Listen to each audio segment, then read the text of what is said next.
First, we'll discuss the rights of the daughter in Islam. The Quran prohibits the killing of any female child or female infant. The Quran says in Surah Takwir, chapter number 81, verse number 7 to 9, that when the female child is buried alive, and when she's asked, for what crime was she killed? Quran prohibits the killing of female children and female infants. The Quran does not only prohibit the killing of female infants, it prohibits the killing of all infants, all children, whether male or female. Quran says in Surah An'am, chapter number 6, verse number 151, that kill not your children for want of sustenance. For it is Allah subhanahu wa ta'ala who will give sustenance to you and your children.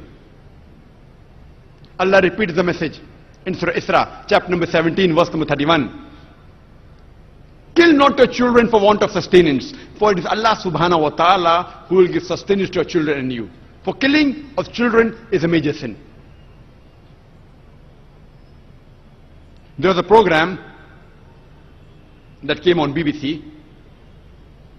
The name of the program, Assignment, and the title was Let Her Die. There was a British reporter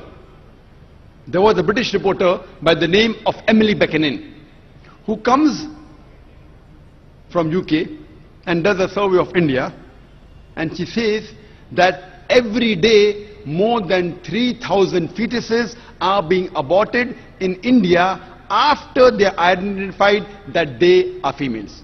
If you multiply this figure by 365, the number of days in a year, you get a total of more than 1 million fetuses are being aborted in India alone after they are identified that they are females.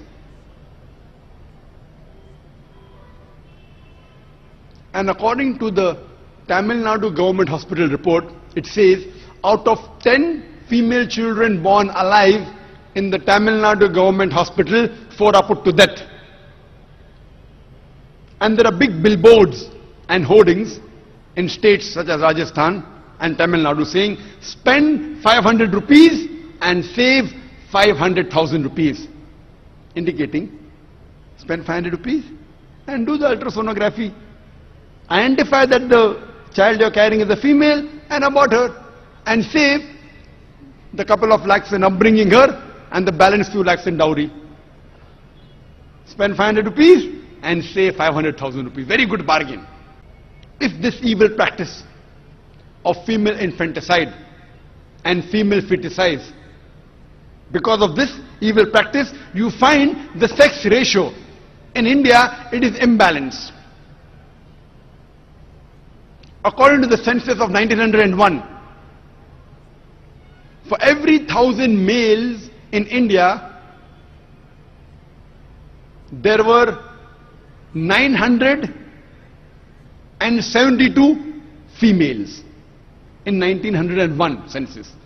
As science and technology is advancing, you can identify easily whether the child is a male or a female. So as science and technology is advancing, the women are being subjugated. According to the census of 1981, in India, for every 1,000 males, there were 934 females. Census of 1991, for every 1,000 male, there were 927 females. You know, science technology advancing, women are being subjugated. As I told you, the Western talk of women's liberalization is nothing but a disguised form of exploitation of body, deprivation of honor, and degradation of a soul.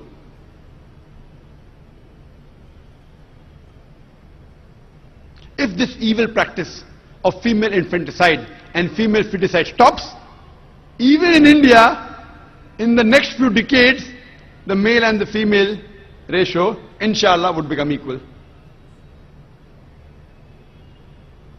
Allah subhanahu wa ta'ala, our great almighty God, does not only prohibit the killing of female children, it even rebukes the thought of a person becoming sad at the news of a female child. Quran says in Surah Nahl, chapter number 16, verse number 50 and 59, that when news is brought to one of them of the birth of a female child, his face darkens and he's filled with inward grief, and he starts thinking that should he let her live in contempt or should he bury her alive? Ah, what an evil thought.